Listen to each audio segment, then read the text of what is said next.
50 வருஷத்துக்கு முன்னாடி தீவிரவாதி எப்படி ஃபார்ம் ஆச்சு அப்படின்னு சொல்லி காட்டிக்கிட்டு இருக்கு. இவங்க மொத்தமாக பார்த்தீங்கன்னா 50 கோடி இன்றைக்கி டேட்டில் வாங்கிட்டு இருக்காங்க. பணம் வர்றது எல்லாமே என்னென்னு கேட்டிங்கன்னா தொழிலாளிகிட்ட பகிர்ந்து கொடுக்கணும் அப்படிங்கிறாங்க.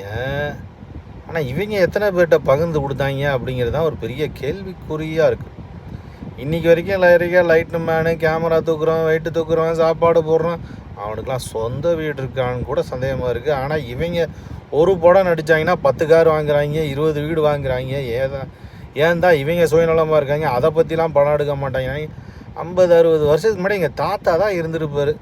அவர் என்ன தப்பு பண்ணார்னு எங்களுக்கே தெரியும். இதை படமாக எடுத்து நம்மளை முட்டாளாக்கி இன்றைக்கி கோடிக்கணக்கில் கொள்ளையடிச்சிருக்காங்க. இதை யாரும் கேட்க மாட்டேங்கிறாங்க. உருட்டுன்னு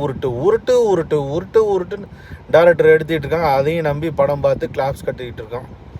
வாட் டு டூ?